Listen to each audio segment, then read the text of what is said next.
And the imagery that I want to share with you is one that will help you understand the larger concept of Surah Al-Asr. Imagine with me that you are drowning. And you are unconscious. Two things. You're drowning and you're unconscious. Do you have a lot of time? If you're drowning and you're unconscious, do you have a lot of time? No, you don't have a lot of time. Which means your time is running out. And you know in Arabic, what word is used for when time is running out? The word for that is Al-Asr. And Asr literally means time that is running out. It's the last part of the day when the day is running out. It's time of Asr prayer. Okay, Asr literally comes from Asir, juice that is squeezed out, time that's being squeezed out of your hands. You know, Asr al-Thawba even it's used. That you take a cloth that is drenched in water, and when you squish it like this, all the water comes out. Asra as a verb is used like that, right? To squeeze it out.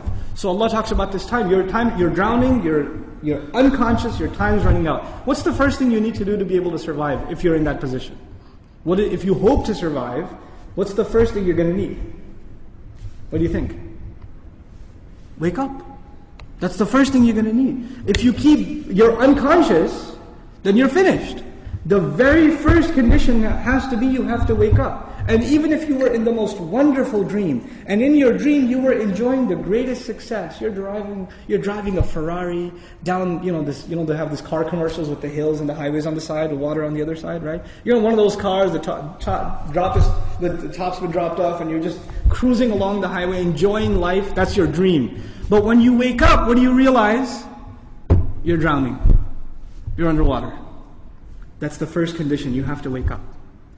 Once you do wake up, you say, oh man, this is a nasty reality and I was enjoying such a good dream. I should go back to sleep. If you do that, what kind of person would you be? Insane. You'd be insane. Or someone at least who has no courage to accept reality. Because they found reality to be very difficult, they decided they're going to put themselves back to sleep even though they woke up. Does this person, if he drowned, can he blame anybody else? The one who woke up and went back to sleep? You think? Someone who never woke up, maybe, right? But the one who woke up said, this is not good. And they went back to sleep. They have no one to blame but who? Themselves. They have no one to blame but themselves. Now, let's imagine that they did wake up. What do you have to do next? Oh, it's pretty bad, I'm drowning.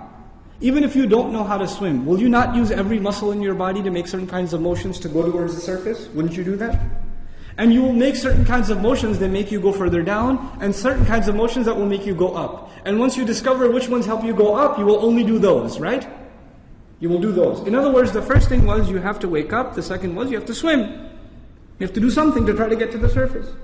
When you got to the surface, you gasped for air, and you got pulled back down. You got pulled back down. And you know who you got pulled back down with? You won't believe this.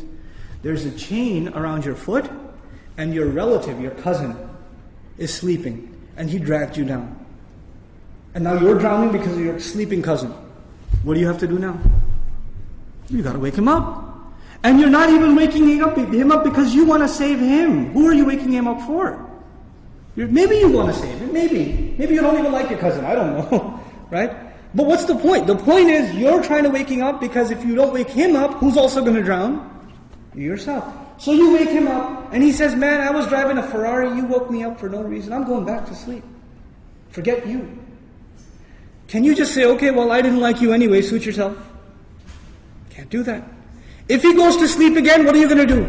No, man, wake up, let's go, you can't give up. You can't not accept reality.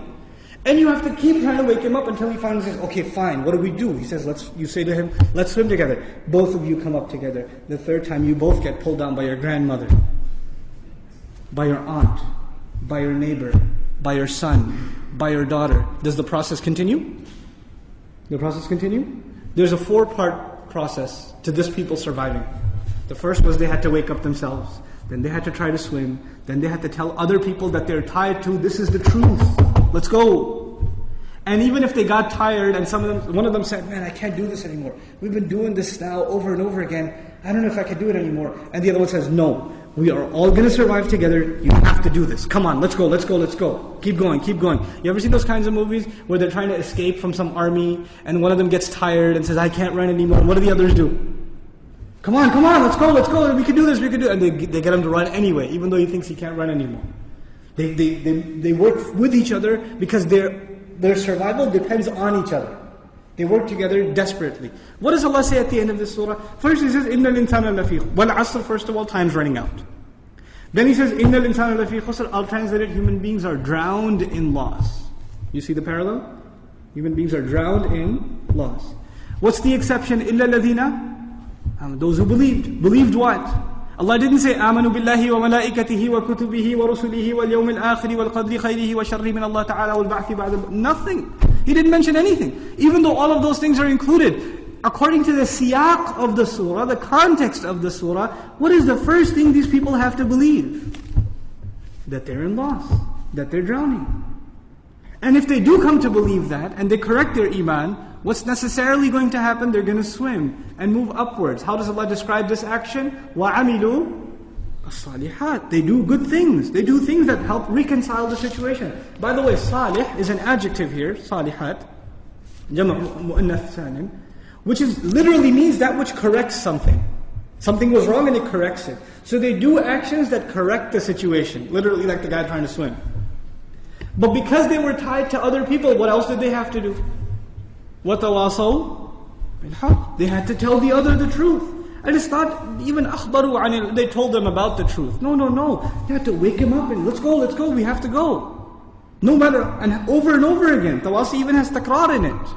It has repetition. Over and over again they said, this is the truth, this is the truth, this is the truth. You know why? Because the people you're trying to save, even if you wake them up temporarily for 20 minutes, 30 minutes during a khutbah, guess what happens when the khutbah is done? They go back to sleep. They start drowning again. So what do you have to do? You have to go and wake them up again. Then they get sleepy again. Then you got to wake them up again. This is tawasi bil haqq. And you might get tired of doing it. You might become impatient. So Allah also adds, وَتَوَاصَوْا بِالصَّبْرِ. You got to keep doing it. Sabr means consistency, constancy, perseverance, patience. You got to remain on point. You got to keep doing this.